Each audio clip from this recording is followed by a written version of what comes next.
Chers élèves, bonjour. Bienvenue dans cette nouvelle vidéo dans laquelle nous allons voir une activité de langue.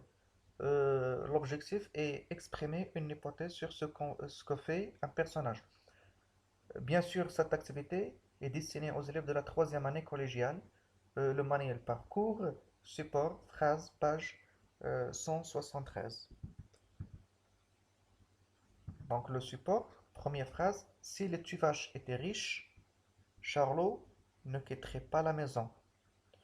Il s'agit d'une phrase complexe parce qu'elle se compose de deux sous-phrases, deux propositions. Chaque proposition contient un verbe conjugué. Si les tuvaches étaient riches, un verbe conjugué, première proposition. Charlot ne quitterait pas la maison, deuxième proposition, contient un verbe conjugué. Cette proposition, c'est la subordonnée parce qu'elle est précédée de la conjonction. Et cette proposition, c'est la principale.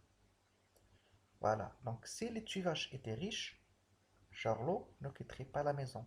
Donc, qu'est-ce qu'on fait ici? On fait une supposition. Parce que Charlot quittera la maison à cause de la pauvreté de ses parents. Donc, c'est la raison pour laquelle on fait cette hypothèse. C'est-à-dire, supposition. On suppose que si les tuvaches étaient riches, Charlot, c'est comme une conséquence, Charlot ne quitterait pas la maison. Donc, l'hypothèse. Voilà l'imparfait. On a utilisé l'imparfait. Conditionnel présent. Si Charlot est satisfait, il ne se révoltera pas contre ses parents. Alors Charlot s'est révolté contre ses parents. On a déjà vu ça dans l'activité de lecture. On suppose que si Charlot est satisfait, il ne se révoltera pas contre ses parents. On a utilisé aussi le présent, puis futur simple. Donc, si plus présent plus futur simple. Au cas où Charlot quitterait la maison et ne reviendrait jamais. Juste une supposition. On suppose que, au cas où Charlot quitterait la maison, il ne reviendrait jamais. Ce qu'on appelle l'hypothèse. Donc ici, on a utilisé au cas où comme expression pour exprimer l'hypothèse, conditionnel présent et puis conditionnel présent.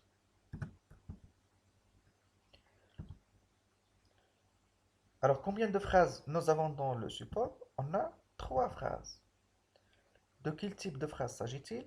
Est-ce qu'il s'agit de phrases simples ou bien de phrases complexes? Il s'agit des phrases complexes. De combien de phrases s'agit-il dans chacune des phrases? C'est-à-dire combien de propositions? Chaque phrase contient des propositions, sous-phrases, petites phrases. Deux phrases, ou bien ce qu'on appelle deux propositions. Une proposition dite principale et deuxième proposition dite subordonnée. La proposition subordonnée, c'est celle qui est précédée de la conjonction, soit si, soit au cas où, etc.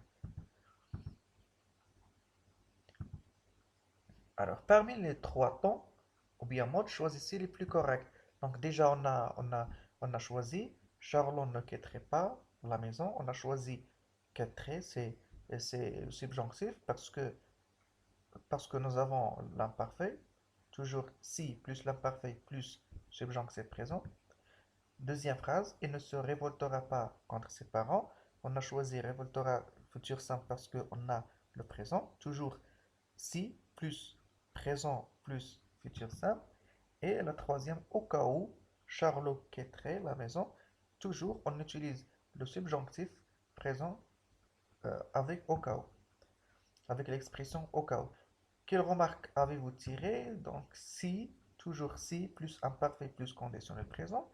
Si, plus présent, plus futur. C'est-à-dire euh, si vous avez si plus imparfait, vous devez conjuguer le verbe de la principale au conditionnel présent. Si vous avez si plus présent, vous devez conjuguer le verbe de la principale au futur simple. Bien sûr, si vous avez au cas où, vous devez conjuguer les deux verbes au conditionnel présent.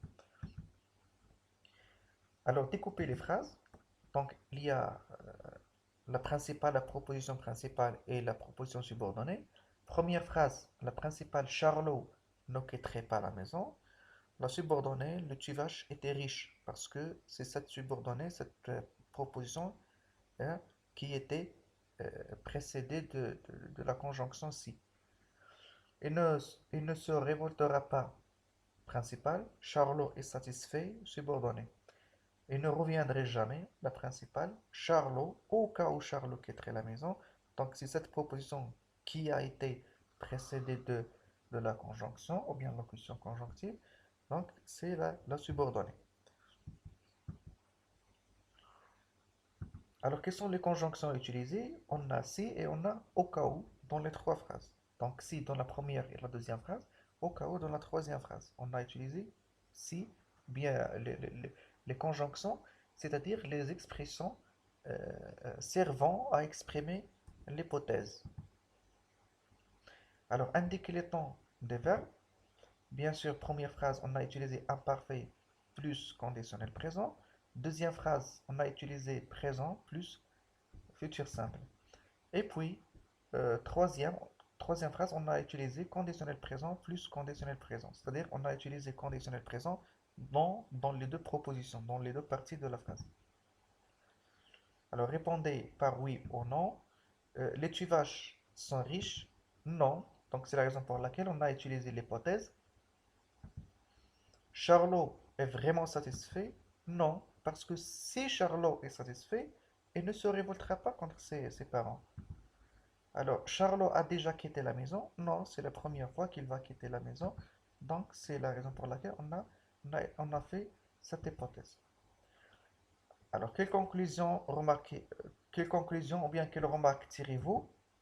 Alors, ce sont des hypothèses, c'est-à-dire on fait une supposition, une hypothèse. On suppose quelque chose. Alors, synthèse.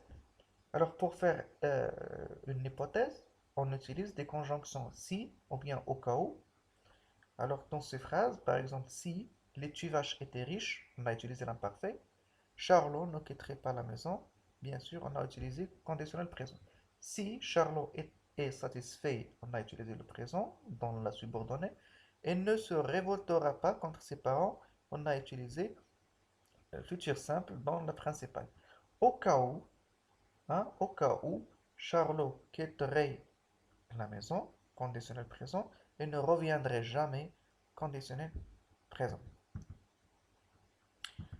Alors l'hypothèse exprime une supposition, une possibilité, une éventualité. Alors on fait un constat, on fait une remarque, une observation si vous voulez, et puis on essayait d'émettre une hypothèse, bien sûr. Par exemple, s'il n'y avait pas de coronavirus, nous continuerions nos cours présentiels. Et si je fais une hypothèse, s'il n'y avait pas, l'imparfait, de coronavirus, nous continuerions, conditionnel présent, nos cours présentiels, nos cours bien sûr en classe. Si le virus disparaît, nous reprenons nos classes plus tôt possible. Donc si je fais une hypothèse, si le virus disparaît, nous reprenons nos classes plus tôt possible. Donc le présent, j'ai utilisé si plus présent plus euh, futur simple. Normalement ici nous reprendrons. Normalement ici nous reprendrons. Alors voilà, c'est la fin de cette vidéo. Je vous remercie de l'avoir suivi. Je vous invite à vous abonner à ma chaîne YouTube, à cliquer sur le pouce bleu en haut. Laissez-moi un petit commentaire, cela me fera toujours plaisir. Merci pour votre attention. À très bientôt.